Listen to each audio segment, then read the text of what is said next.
Welcome into another episode of Dipo's Den. I am your host, as always, Evan DiPasquale, and this is one of my greatest privilege, one of my great friends that I knew from college. Didn't know a lot of people from college because of COVID. I'm here. I had the privilege to watch her play basketball at Buffalo State. Her skills ended up leading her to be honored as the 2021-22 SUNYAC Player of the Year, Division III, Region 3 Player of the Year, and both of those she got first team honors. And also she got named Division III All-American. She then took her talents overseas to play Portugal, and I bugged her a lot about coming on the show, but please welcome Katie Villarini. I can't tell you how excited I am to have you on the show. So welcome to Dipo's Den. Thank you. Thanks for bugging me.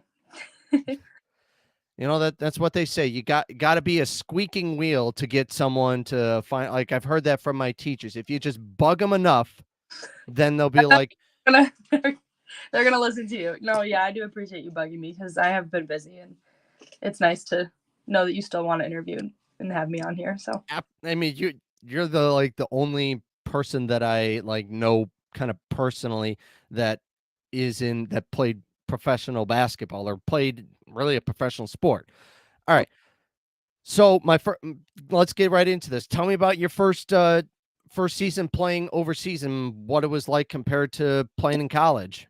it was cool. It was definitely different than college. Obviously, you're working with a whole new group of people, so I had to meet new people, learn new people, and that was kind of challenging at first because nobody really.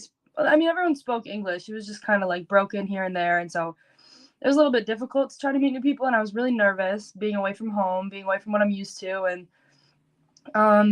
obviously the basketball was a little bit different, but yeah, I mean it was like kind of love hate. I had to get used to some things and wasn't getting my regular minutes all the time, but overall it was a really fun experience. And being in a new country is super cool. I, I can imagine. I've always, that's like one of my dreams is to go overseas. So really, it wasn't too difficult. The language barrier wasn't too difficult at all to be just talking with your teammates. Everything like language barrier wasn't too terrible. Not on my team. My coach didn't speak much English, so I had a translator. My manager she translated everything for me, and then sometimes my teammates would hop in and help out. And so not on my team, but when I went out and did my own thing and kind of explored, it was a little bit difficult, especially just the areas that weren't as popular. And I was right in Lisbon in the city, so it is more of a touristy area. So there were a lot more people who did speak English, but overall, I mean, yeah, it was difficult going outside of the team sometimes because people just didn't understand you. And it's Hmm. Yeah, I I definitely can understand probably being from a different country. Did you learn any Portugal while you were there? Yeah, I learned a little bit. I know Spanish, and they don't like when you say it's the same as Spanish, but it's very similar, so I could understand Hmm. that. But speaking back was not very difficult. It was really hard for me. So Yeah, it's kind of like with when I was in high school, I took Spanish because all I knew at the time when I was from like kindergarten until sixth grade, all I knew was Italian, and Italian is very similar yeah, kind of to understood Spanish. here and there, but Hmm. I wish if I could look back and change something in my life, I would take um I would take taking Spanish more seriously. I would because I never knew I was going to play overseas, but I now looking back, I'm dang, if I just would have took it seriously, then I could be fine right now. I would be all right. So Don't worry, you'll be in the WNBA soon. hopefully that's the plan. So, what made you want to choose this league in Portugal over other leagues that you could have played in? I know you mentioned to me we were still in college that you were going to go play in Iceland, and you have had your dreams of, I mean, obviously playing in the WNBA, but also your dreams of also playing in Puerto Rico, right? Yep, that's another one. So just what made you choose Portugal and play in Libsyn?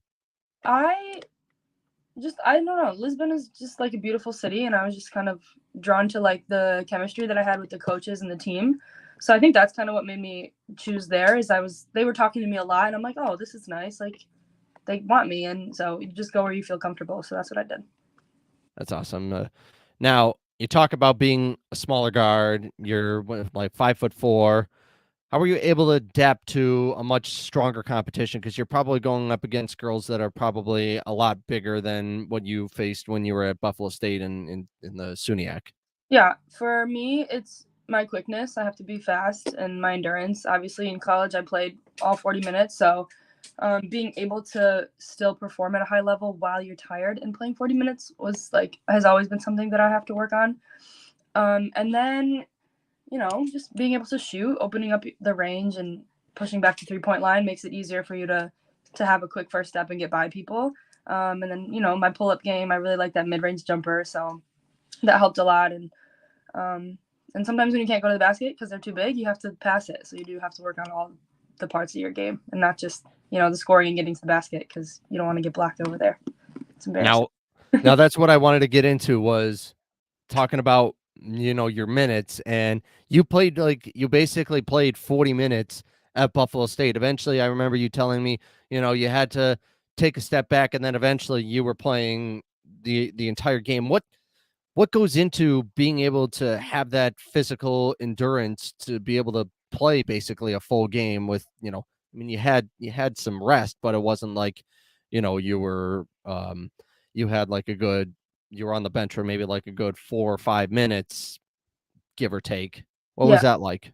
it's just preparation. You just have to know, you know, like I'm gonna be playing most of the minutes, so I can't get tired. And that's like something that holds a lot of people back is they have to get subbed out because they're tired. And I didn't want that to be, a limiting factor. So I'm like, okay, let me just work out and prepare for this so that when the time comes like in the fourth quarter, in the third quarter, when you are feeling exhausted, when most people are feeling exhausted, like how can I overcome that? So that was just working out on my own and, going and running sprints on the track and getting on the treadmill before practice, sometimes after practice, and just being really uncomfortable with that stuff helped me to be able to play those minutes.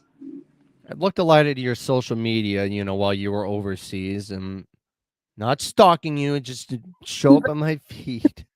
But I noticed that how often were you playing basketball, like in an outdoor court, or were you mostly like a lot of times were you playing indoors? So the outdoor court that you saw was I lived in a bar. I lived above like a, it was like for older people in a bar. And then on the outside of that, there was an outdoor court. And with my team, there's probably much like other overseas teams, is they have like younger divisions or younger groups. So they had like a 16 and like a 15 team, and so they would practice on that court. But obviously, I lived there, so I could wake up and I could go outside, and so I was out there pretty much every day. What was the weather like out there? I mean, obviously, luckily with today, it's like in the 80s, so Oh, obviously it was right. probably like this the entire time, maybe even hotter. It actually wasn't, and it does get really hot during the day, but in the mornings it was freezing, and sometimes it was raining like for a week straight. I remember me and my roommate were talking. We're like, it does not stop flooding over here, and there's just so much rain. But when the nice days were really hot, like today, like in Buffalo. So it was Yeah. weird. Buffalo without the snow. It's like Buffalo time. That's pretty much what it was like in Lisbon. Hey, you know what? I'm sure you could probably take the snow. You said you were in Buffalo when during the Christmas storm, right? Yeah, I got to come home for Christmas, and I came home. I got here in time just before the storm hit. And then me and my boyfriend and my sister were all trapped in the house I'm in now. So we didn't even get to spend Christmas with my family, but we eventually made it over there to see my mom and dad for a couple of days before I had to go back.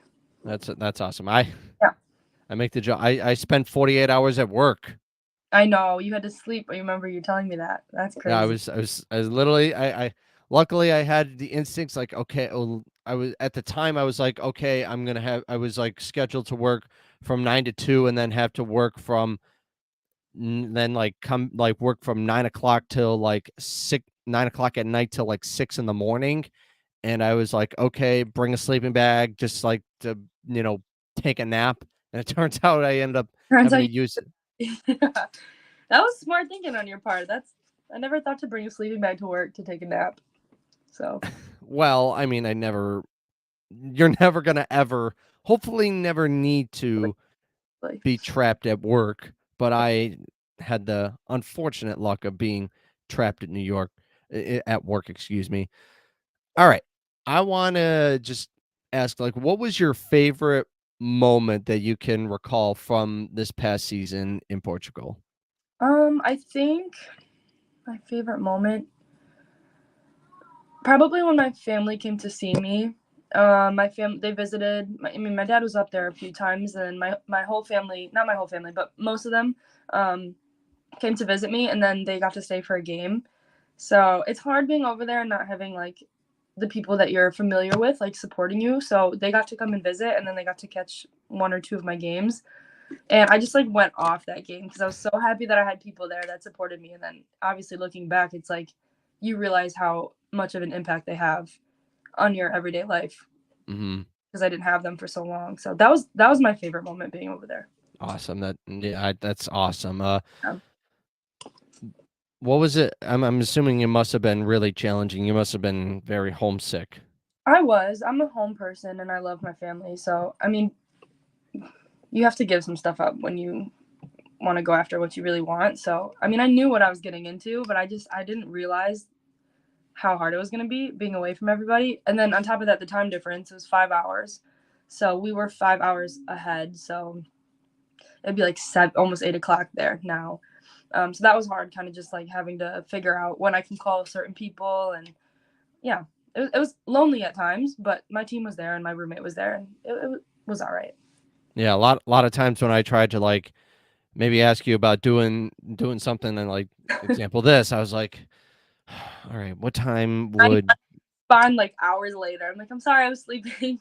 No, it's fine. I totally understand it. And like, I mean, especially now, like when I text people, I'm like, sorry, I'm not on my phone. I'm like, producing a show on the radio, or I'm sorry, I went to bed because I got to be up at 4:30 in the morning every day. You get it. Um, you said I remember that when we did that 10 questions with Buffalo State Athletics Hmm. a year ago, probably. It's not you're I know you say you don't have any superstitions, No. but one of your biggest your biggest sorry, I'm trying to think of how, like, one thing you always did before a game was you got a Starbucks iced coffee. Now, Yeah. I think you told me they didn't have Starbucks where you were. What did you do? Was there like any substitute that you did to, like, as a pregame ritual that you had?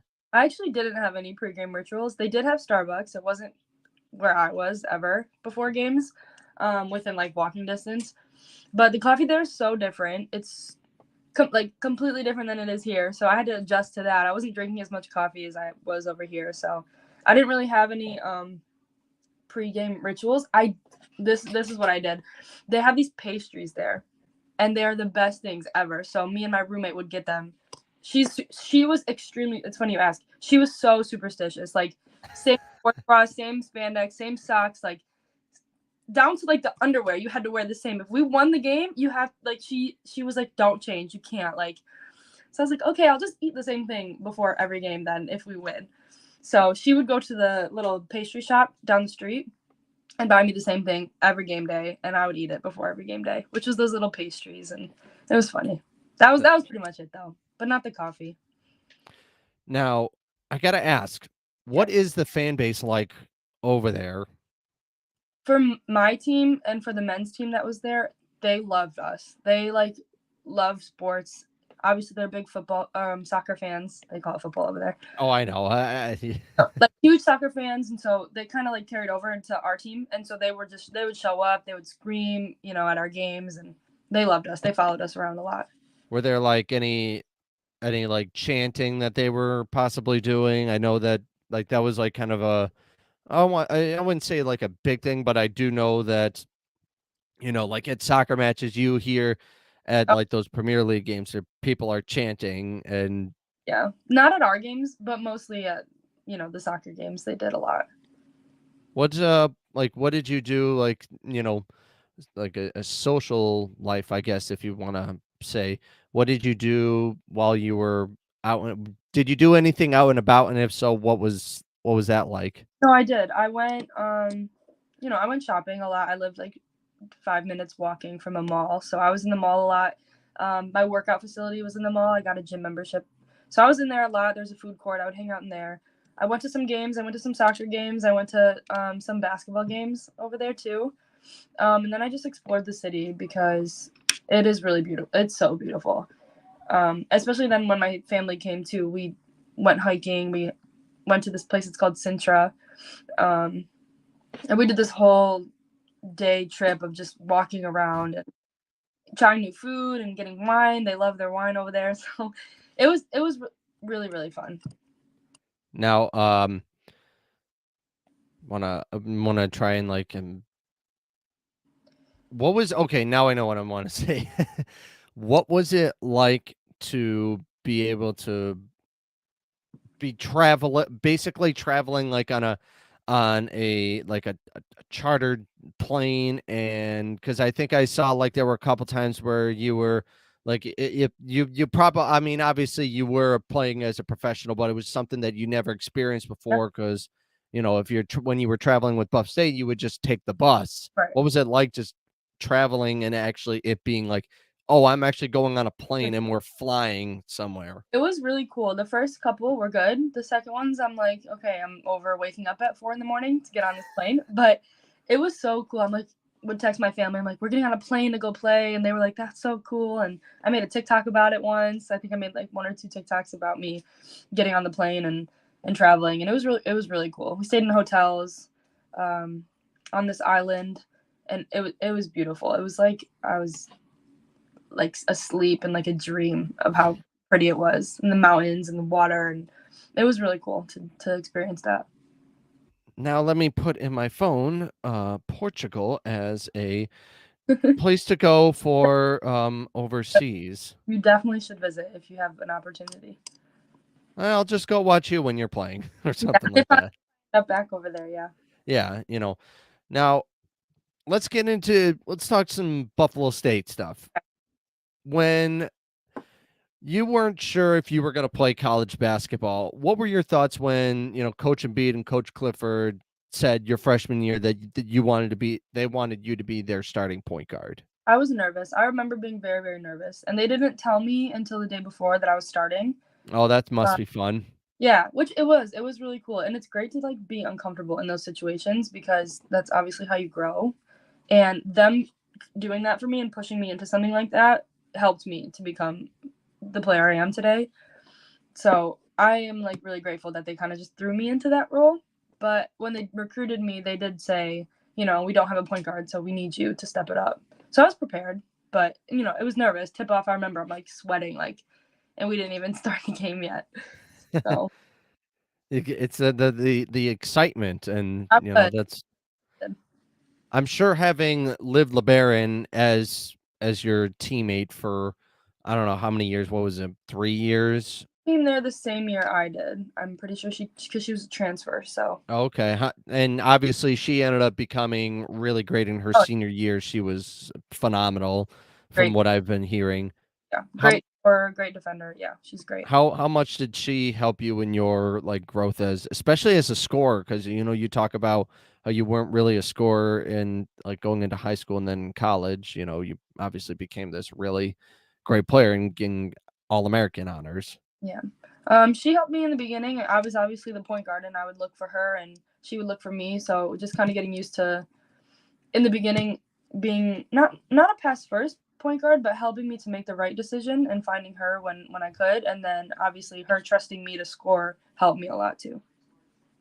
All right, now I know that there was a time in your time in Buffalo State that you were going through, depression and eating disorder. What really kind of just what helped you to get out of that, and what how has that made you stronger as a person and as an athlete? So I went through obviously some things as every athlete probably does, whether they admit that openly or they deal with it on their own. Um, obviously mine showed a little bit more with my teammates and stuff, and it was obvious that I was struggling.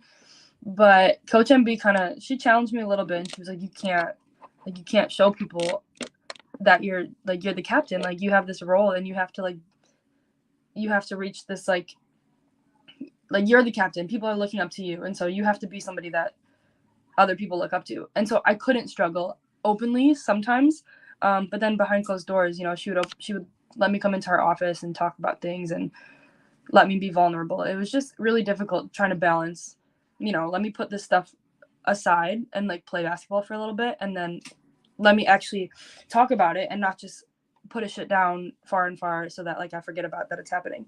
The other thing that happened is my family was a huge support. They would come to every game. My parents, even the New Paltz one that's 6 hours away, would drive up, and my mom would cook me or bake me little things for after the games. And so just little things like that here and there kind of contributed to me getting out of this, depression, whatever it was, whatever you want to call it. But like a funk, maybe.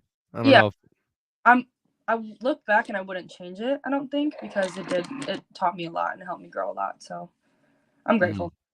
And at the same time, when I was dealing with things, basketball was like my escape. I know it sounds corny, but gym shooting like all the time. When I couldn't go to class because I was in my head and thinking about things, I would go to the gym and I would just shoot on the gun, and it kind of just cleared my head. Don't ever fucking say that. Oh, like trust me. Yeah. Like a lot of things are escape for people. Sports Yeah. are escape for a lot of people. I mean, for at least for me, like the sports is a huge escape for me because I get to be a lunatic for a few hours and just not care at all in the world. It's like the same with music. Mm-hmm. It's people's escape from the world. And for you, it was basketball. Yeah. And And I don't, it's not corny at all in the slightest. at the same time, like, yes, basketball was like my escape, but it did cause a lot of stress and anxiety in my life because I wanted to do so well at it. So it was like both. It was like this can either cause me like to be anxious, or this can like relieve my stress and my anxiety. So that was also difficult, and I'm sure people go through that too. It's like you just have to balance like everything in life. What was the pressure like of having, obviously Liv LeBaron was, a great player, and then obviously I think she was in was it 2019, 2020? She didn't play with you in your last like collegiate year. What was like the pressure like to know that you have to be the person that kind of has to step up and be the scorer for this team? I was prepared. Everybody asked me this question. They're always like, "Liv left, and then you had to step up. Like, how was that for you?" And it was. Sorry, my dog's right here. Oh, it's fine. But I was really prepared, and I knew going out of my junior year that summer. I think was that COVID? Yeah, it was, right? Yeah, because Yeah, it was COVID. So after my junior year, and then yeah, right. because you graduate what year you graduated high school in 2017, right? Okay, because I graduated in 16. Technically, if I didn't take a year off, I would have graduated a year earlier than I did. Thank God I didn't, because I would not have liked a virtual No. graduation ceremony. But yeah, I think it was Yeah. your junior year was, I think, Right COVID. after it was COVID, so I just spent all that time working out and playing basketball because I had nothing else to do. So Hmm. that helped me. It was, a terrible time, but to Yeah. find blessings, like it helped me to prepare myself for going into next season. And I would tell my trainers, like, I need to score, I need to go to the basket, like, teach me how to go downhill, like, work on my first step. And that's what we did. All right, so gonna take a turn of where it's gonna might bring up some bad memories. Talk about the playoff game against Oneonta. We had that big lead. You had a buzzer beater to end the first quarter. The gym was rocking. I remember I was there, and it was just like it felt like such a great atmosphere. And then all of a sudden, just they were just cutting into the lead, and they ended up. I know it's a tough thing to talk about, and I know it was tough for you to like took you a while to finally look back at the film. Just what was going through your head when that during that game? If you can, share some thoughts, if that's all right with you. No, yeah, that's fine. it was. I mean, yeah, that was like probably the worst moment in my college career. Is just losing that game when I fully believed that last season was the season that we were going to win and get our name on the banner. So it was really hard. And, I did have to take a lot of the responsibility of scoring. And when I wasn't, it was like, who's going to step up and who's going to do their share? And it's just like, it felt in the moment. I just remember like I was exhausted. My legs were tired. Like some of my shots weren't falling. And I was like, I need my teammates, but they're looking to me. And it's like, oh my gosh, like, are we about to lose this game? And then, slowly they kept coming back. And unfortunately, that's just what happens in the sports world. You can be down 15. We see it in the playoffs. We see it in March Madness. We see it all the time. Where we saw it in the game the other day, the Raptors game. Down 15, and people come back, and that's just how it is. And I don't know what else to say. It sucked, and I'm really disappointed with myself, and I'm sure my teammates are upset too. But yeah, I really haven't revisited that memory yet because I don't want to. So, I but I'm it's a good learning mhm. experience for everybody. I mean, I didn't play in the Raptors game, but let me tell you, I wanted to. Like, I'm a Raptors fan, right? yeah. So just the thing that probably, and I might be butthurt about this, but the thing that pissed me off the most is how everybody was saying that DeMar DeRozan's daughter was the reason why they won the game. I think I just did that to just make her, She did that. I know I think she did that just because she wanted to. Like, and obviously it was funny because it was just like they're missing literally half of their free throws, and every time that they're going up for a shot, she's screaming at the top of her lungs, and they're not gonna throw her out of the game, like kick her out, because she's a fan and she's allowed to do that, and it's not like she's saying anything that could be disrespectful, but it just That's just how it goes in the sports world, I know. Have those fans. We all know. Oh, I know. It But was that. well, I mean, like if I was in that position, like that was my daughter, I'd be like, yeah, like you did your thing, like good job. I don't know. No, I That we talked about right before we got on here, like that's just the life and like the atmosphere of the sports world. So mhm. And so now that we're gonna get into it, I do want to talk about March Madness. Just yeah, well, before we get into what I wanted to, like the thing I was mentioning before the show with Caitlin Clark and the "You Can't See Me" type yeah, thing, but this NCAA tournament, we saw the highest like ratings of the games, especially in the Final Four and especially in the national championship between Iowa and LSU. Just how awesome is it to see, just like you like the game, especially on the women's side of things, just beginning to grow in popularity. it's really exciting, and I love watching women's sports, and I think that more people should, especially the men out there. I think you guys should watch it. There's a lot to learn from them, and seeing how like women are evolving in sports too is really cool. People all the time they'll be like, "Well, women just aren't as gifted as men in terms of like their athleticism," and we have girls dunking and doing the same things that men are doing out here. So it's like the women's game is evolving, and you should definitely tune into that because they are some like beast women basketball players out there and other sports that don't get recognized as much because basketball and football are like American sports. So Mhm. women in general and sports should grow and people should watch it more.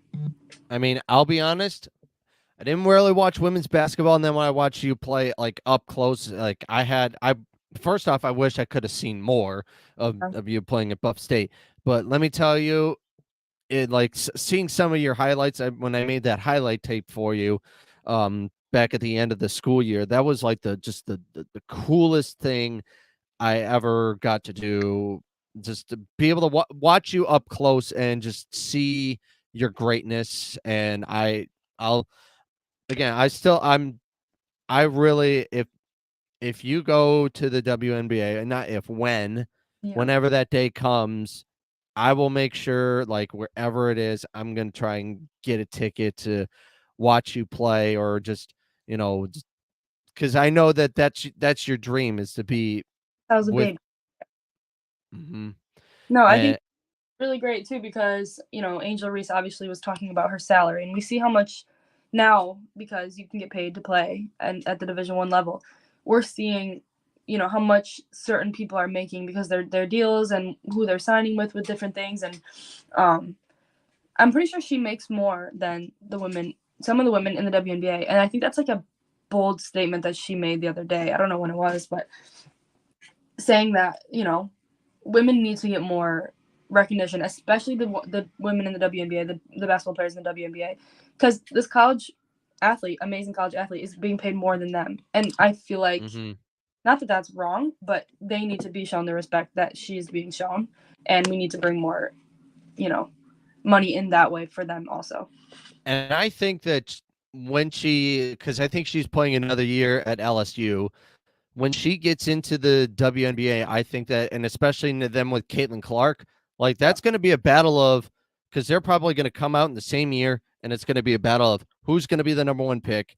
Yeah. And I think that they are both going to, they're going to light it on fire. And I think a lot of the women's game is about obviously you don't see a lot of women dunking in the WNBA. It's just that there are not a lot of women that have the physical capability to do that.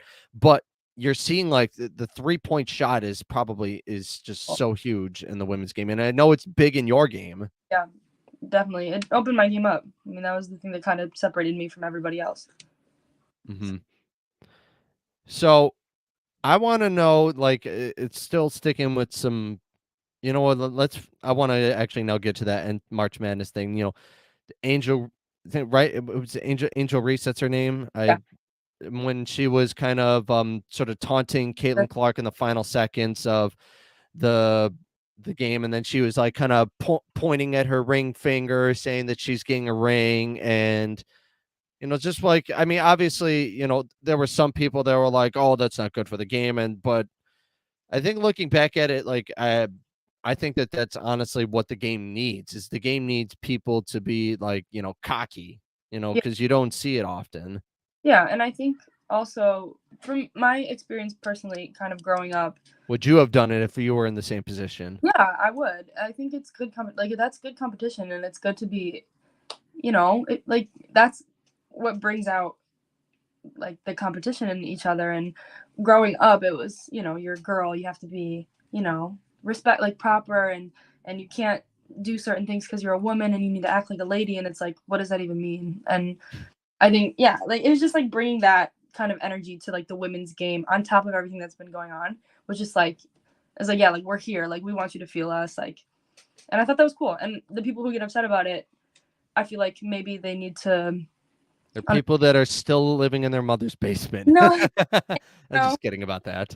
they just need to like understand that it's like it's sport and you can be competitive in your sport, and it isn't. I don't think it's ruining the game of basketball. I think that's part of the game, and I think it after when the fourth quarter is over, then it can go back to just being civil. It doesn't need to be carried beyond the court. But when you're on the court, like that's the battlefield, and you do what you need. I thought it was cool of her. That's one thing, like, I think about, like, if I mean, I never played, any, like, I mean, I was a swimmer, but there's really not, you can't really shit talk in swimming. But like I said, like, if I ever played like basketball or something like that, I'd be like off the court, like you know me, I'm like a super nice guy. I don't seem like I would be I wouldn't hurt, but I feel like when I play basketball, I am very competitive. Yeah, Even I'm so competitive, so I get it. I mean, I remember when I was this I did this like kind of like an Ironman, but it was for Boy Scouts, so it was called the Iron Scout. And the first thing that we did in the competition was a mile swim. And there were two things that I remember which kind of showed off my cockiness. Was one, if I ended up getting close to some kid's like leg or foot, instead of just having to keep touching their leg, I would actually grab them and pull them back. I know that sounds like terrible, but I guess that's like the competitor in me. I want to win. And same thing in basketball. Sometimes people grab each other's jerseys like when the refs aren't looking, and it's just like sometimes that's gonna happen, whether it's right or wrong.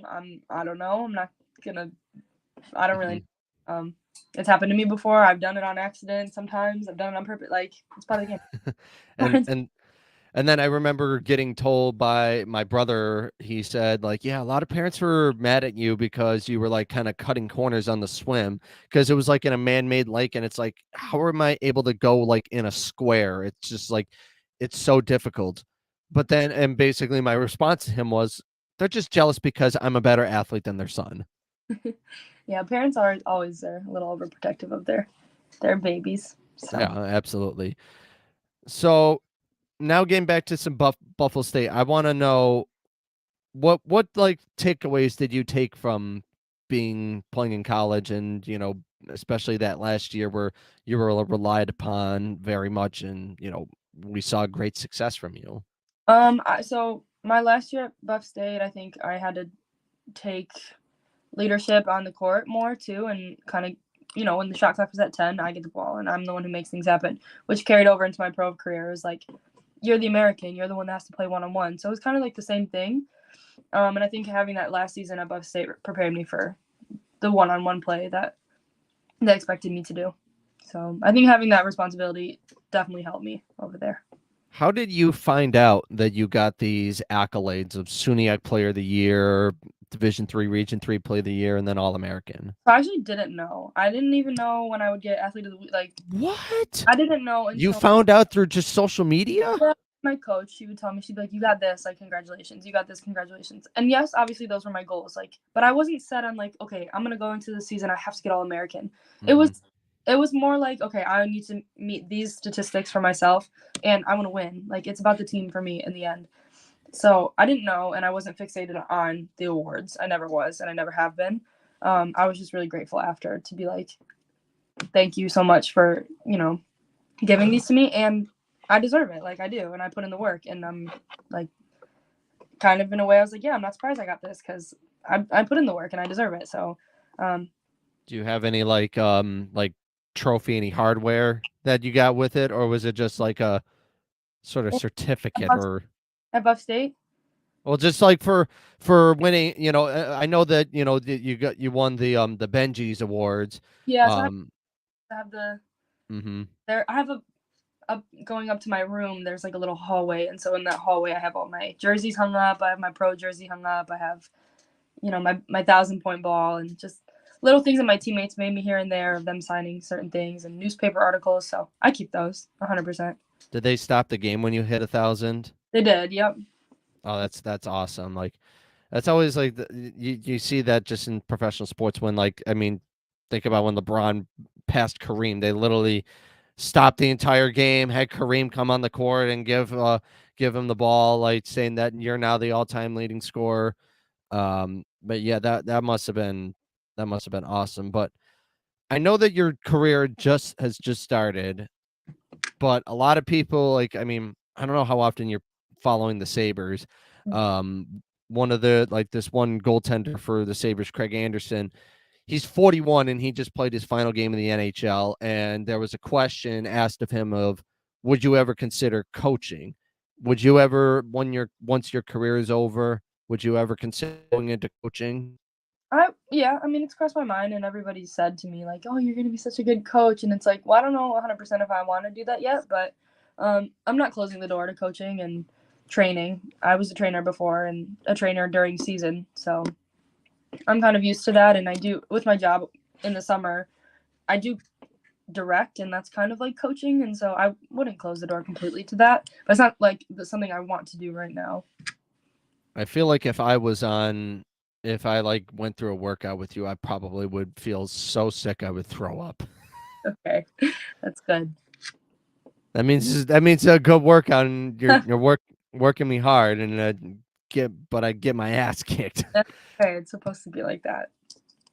So where do you kind of see yourself playing next season now that your first season is concluded a few months ago?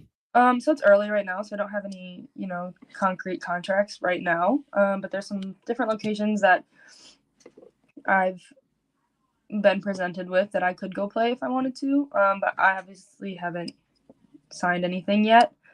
I don't know if you want to know about those or if. You want me to tell you them? Yeah, like hit me with it. There's nothing set right now, but um, Puerto Rico's one of them. Yes. Yep, that's where my family is, and I think being over there is gonna be really cool if I decide that. During my past season, I had some coaches reach out to me that are still in Europe, and um, I don't know if I'm pronouncing this the right way. I think it's Kosovo or something like that. They did reach out to me in some other locations in Europe, so we'll see. I don't know. I'll keep you updated. Yes, you better. I will. You, I will. but I just want to. All right. Actually, before we go, I mean, we got NBA playoffs are starting. We got the playing game. Obviously, my Raptors have been eliminated. Who do you got? Anybody you like I taking don't. on?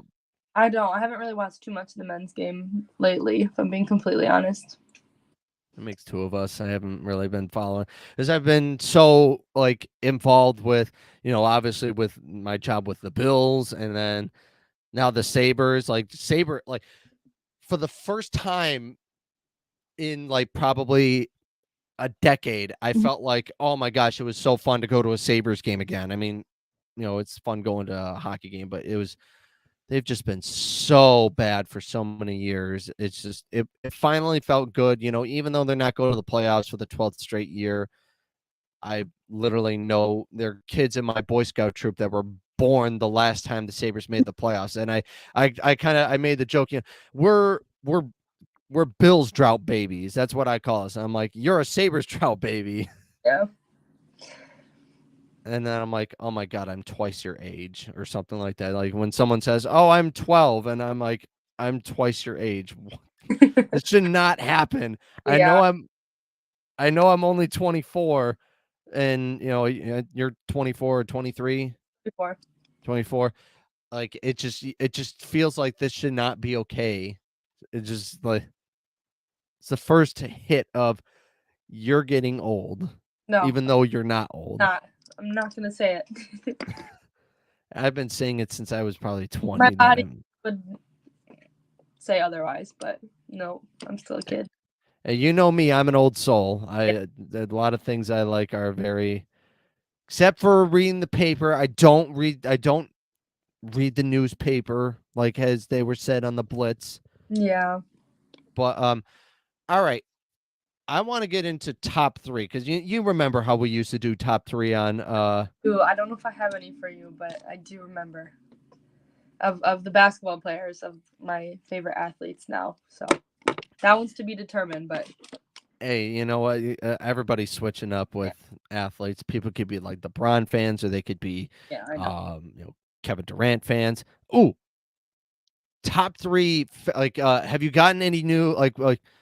I want to know. Obviously, sneaker game is Mhm. always like the best. Yeah. Do you ever like try and rock a good sock game? Socks? No, they just have to be white. Oh, And I white.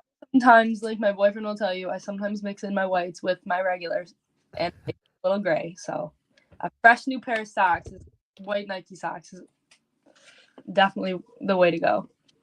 I am always like I prefer to wear like really flashy socks. I mean, these are like the my LeBron socks. They're like so comfy and they look so cool. But now sneaker game. You Hmm. got any good sneaker game stuff since the Okay, last time I talked to you? not lately. I did buy a pair of New Balances when I was over there, and I bought what else did I buy? I bought a new pair of basketball shoes, if that kind of counts. Yeah, it I bought counts. Paul George's. I also bought some Brianna Stewart's. My boyfriend bought some too to rock with me, so that's kind of cool getting him to wear the women's inspired How, basketball. how many like other people like I don't know how many other women have their own shoe. Is Brianna Stewart the only one with her? Don't I think a lot? No, she's not the only one. There's I want to say Skylar Diggins, but I don't know 100%. But they're definitely coming out. The women are coming out with basketball sneakers, and they're cool. I like them a lot. I think that's what I feel like can really help with like expand the women's game is by making sneakers because I feel like we talk about with the men's how Michael Jordan became so Oh huge because of his shoes. yeah, I also bought another just regular pair of Nikes just for running. So I literally just bought them today. So How do New Balances feel compared to other shoes that you've worn? I like them. I have a white pair that I just like kind of wear like a regular everyday Air Force One type shoes. Oh my! I could Okay, I can't. I'm gonna contradict myself. I think that's the right word. I can't wear white shoes, yet I have a pair of white shoes, but I like don't ever wear them because I'm like I'm gonna get them dirty and I don't know how to clean them. Yeah, that happens to me. I mean, mine get dirty and I just gotta clean them. Sometimes with a toothbrush and some Windex or toothpaste or whatever soap. So Toothpaste. That is one thing I've never heard before is yeah, toothpaste. yeah. Well, I just want to. All right. Okay, let me top 3 favorite cities that you traveled when you were in Portugal. That's my top 3, if you have any, Mm. because there's probably a lot. It was just mostly within Portugal, and I wasn't familiar with the different locations 100%. Um, Obviously Lisbon is the capital of it, so Hmm. that was good. And then I've just seen Sintra was cool. I've just seen other places, but I haven't really visited that many. Um, the islands were cool that we traveled to, but yeah, again, I'm not really familiar with like I just got on the plane and just went and tied my shoes. So Hey, you know what? Sometimes you just want to just kind of chill out, especially after a long flight, and especially being getting up at 4 in the morning, like you would say to me. You yeah, know, like you get that jet lag. yeah, So, definitely. well, can I just say personally, I appreciate you for coming on, even though I annoyed probably the living hell out of you. Glad that you did. I was like, oh, I need to do this interview, and then something would come up, and then I'd be like, I'm so sorry, and then a workout would pop up here, or I'm with my family or something like that. So, but no, bothering me. Thank you, because it wasn't a bother. To you it was, but to me it wasn't. So Because I know that you're super busy, and I just don't want to be that one person that's yeah, just like, "Hey, blah blah blah. Do you still want to do blah blah blah?" And then the next day, like, "What happened? yeah, I thought we were supposed to do this, and now we finally got to do this, and I'm glad because I've been meaning to get. Now I've got a professional athlete oh, on my podcast, and there you you go. know, right, and hopefully we'll have many more. And I'm super glad that you were one of them. No, thank you for having me. You want to, maybe throw out some, social media where people can find you if they ever want to like see see anything. If you want to throw out Yeah, your social. sure, you guys can follow me on Instagram. My handle is just my name, Katie Villarini at Katie Villarini. I have TikTok, all the same thing. You can follow me on Twitter. I don't really use it that much, but mostly Instagram, Facebook, TikTok. I'm trying to get my followers up on there too. So you guys can definitely follow me on that. That would be super cool. I'll post some workouts and different locations that I go and travel for my upcoming pro career. So yeah, I'll post some new shoes that get on there too. So if you guys want to see that, definitely follow me. Katie Villarini on TikTok. Let me find you. Boom, you better follow me back. I'm just I kidding. will. I will. I'm trying to get some more content out there with just kind of the life of a pro athlete. I definitely tried to do it when I was over there, but Shit, you have 16,000 followers? Oh my god. things kind of got complicated. But I'll try to post more on there for sure. Hey, you know what? That's where, you know what? I appreciate you coming on, and hey, we're gonna I'll post this to I'll get this up on as soon as I possibly can, and share with all your everything, Facebook, social media. I'll post it and I'll send it along to you. And again, I can't appreciate you enough for coming on. Now you won't have to hear me quit bugging you about it. Okay, we can do another one maybe after next season too. Yeah, Make it a yearly thing. write it down, baby. We'll write All it down. All right. right. That has been Katie Villarini, who has been played professional overseas in Portugal. She came on the show, and this has been this most recent episode with Dipo's the N. I am your host, Evan Pasquale. You can follow me at Evan Dipo 2 on Twitter, and we will see you next time. Thanks for listening.